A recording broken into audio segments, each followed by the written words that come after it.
Hi friends, welcome to my channel Maggie's Passion.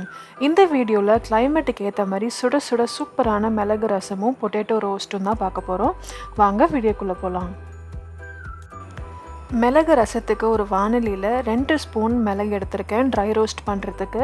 இது கூடவே 1 spoon சீரகமும் சேர்த்துக்கலாம். உங்களுக்கு விருப்பப்பட்டா நான் வந்து சேர்த்துக்கல ஏனா எனக்கு மிளகு டேஸ்ட் மட்டும் தான் வேணும் அதனால நான் சீரகம் சேர்த்துக்கல. ட்ரை ரோஸ்ட் பண்ணதுக்கு அப்புறம் அதை வந்து நம்ம ஒரு கோர்ஸ் பவுடரா அரைச்சு எடுத்துக்கலாம்.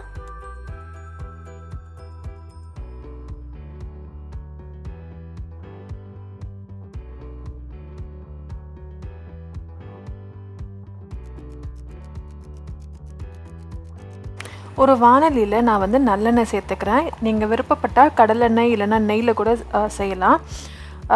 1 ஸ்பூன் கடுகு சேர்த்திருக்கேன். கடுகு நல்லா பொரிஞ்சதுக்கு அப்புறம் 2 வரமிளகா கிள்ளி சேர்த்திருக்கேன். கொஞ்சமா கறிவேப்பிலை சேர்த்திருக்கேன். அதுக்கு அப்புறமா 2 பழுத்த தக்காளி நல்லா கையால மசிச்சு வச்சிருக்கேன். அதையும் நான் வந்து சேர்த்துக்கிறேன். தக்காளி ரசத்துக்குனே வந்து தக்காளியை வந்து கையால பிசிஞ்சு போட்டிங்கன்னா அது வந்து ரொம்பவே டேஸ்ட்டாக இருக்கும். நல்ல டேஸ்ட் டிஃப்ரென்ஸ் தெரியும். ஸோ அதனால் நான் வந்து கையால் மசிச்சு தக்காளி சேர்த்துருக்கேன். நல்லா தக்காளி வந்து குழஞ்ச மாதிரி வதங்கி வரணும். அதுக்கப்புறமா வந்து கொஞ்சமாக மஞ்சள் பொடி சேர்த்துக்கலாம். மழை பெஞ்சிட்ருக்கிற இந்த சமயத்தில் இந்த மாதிரி மிளகு ரசம் அடிக்கடி வச்சு சாப்பிட்டிங்கன்னா சளி பிடிக்காமல் இருக்கும். முடிஞ்ச வரைக்கும் எது சாப்பிட்டாலுமே சூடாக சாப்பிடுங்க.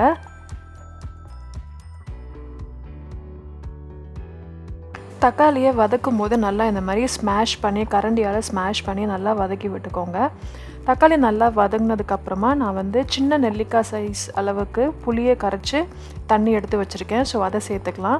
உங்களோட தக்காளி நீங்கள் யூஸ் பண்ணுற தக்காளி எவ்வளோ புளிப்பாக இருக்கோ அதை பொறுத்து வந்து புளி கரைச்சி விட்டுக்கோங்க. தக்காளியும் இந்த புளி தண்ணியும் சேர்த்து நல்லா ஒரு 5 நிமிஷம் கொதி வரணும்.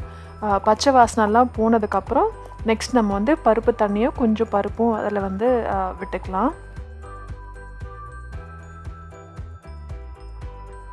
ஒரு சில பேர் மிளகு ரசத்தில் பூண்டும் சேர்ப்பாங்க, தப்பு கிடையாது. ஆனால் நான் சேர்க்க மாட்டேன். ஏன்னா பூண்டு சேர்த்துட்டோன்னா மிளகோட வாசனை வந்து வரவே வராது.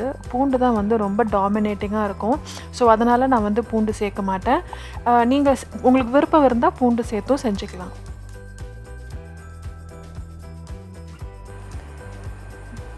புளி தண்ணி பச்சை வாசனை போனதுக்கப்புறம் பருப்பு வேக வச்சுருக்கேன். அதோட தண்ணியும் சேர்த்து இப்போ ரசத்தில் விட்டுடலாம். கொஞ்சமாக சின்ன கப்பில் பருப்பு வேக வச்சு நிறைய தண்ணி ஆட் பண்ணியிருக்கேன். பருப்பு தண்ணி சேர்த்ததுக்கப்புறம் தாராளமாக ஒரு 5 நிமிஷம் கொதிக்கலாம். நல்லா கொதித்து எல்லாம் சேர வந்ததுக்கப்புறம் நம்ம வந்து நுணுக்குன மிளகு வந்து சேர்த்துக்கலாம். கொஞ்சமாக பெருங்காய கட்டி சேர்த்துக்கிறேன் வாசனைக்காக. ரோஸ்ட் பண்ண மிளகு வந்து நல்லா நான் வந்து நுணுக்கி வச்சுருக்கேன். ஸோ 1க்கு 2 நல்லா கோர்ஸ் பவுடராக அதை சேர்த்துட்டு ஒரு 1 மினிட் கொதிச்சா போதும். ரொம்ப நேரம் கொதிக்கணும்னு அவசியம் கிடையாது. உப்பு செக் பண்ணிவிட்டு கறிவேப்பிலை கொத்தமல்லி சேர்த்துட்டு இறக்கிடலாம்.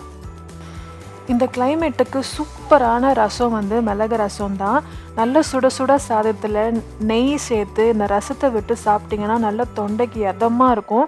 கம்ஃபர்டான ஃபுட்டு கூட, நம்ம வயிற்றுக்கு எந்த பிரச்சனையும் வராது. கண்டிப்பாக வாரத்தில் ஒரு 2-3 தடவையாவது மிளகு ரசம் சேர்த்துக்கிறது உடம்புக்கு ரொம்ப ரொம்ப நல்லது. ஸோ கண்டிப்பாக இதை ட்ரை பண்ணி பாருங்கள்.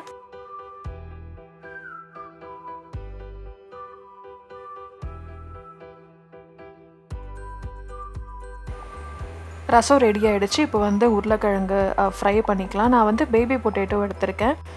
குட்டி உருளைக்கிழங்கு வேக வச்சு தோல் உரித்து 2ஆக கட் பண்ணி வச்சுருக்கேன். ஸோ அதை யூஸ் பண்ணி தான் நான் வந்து ஃப்ரை பண்ண போகிறேன்.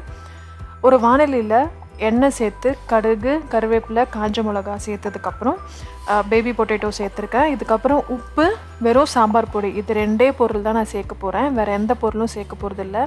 இது வந்து ரொம்ப ரொம்ப சூப்பராக இருக்கும். நிறைய இன்க்ரீடியண்ட் இல்லாமல் 2 இன்க்ரீடியண்ட் தான்.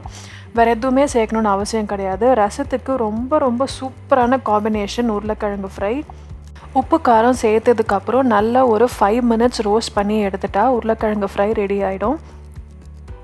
இந்த வீடியோ உங்கள் எல்லாருக்கும் பிடிச்சிருக்கும் நான் நம்புகிறேன். நம்ம சேனலுக்கு நீங்கள் புதுசு அப்படின்னா மறக்காமல் நம்ம சேனலுக்கு சப்ஸ்கிரைப் பண்ணிக்கோங்க.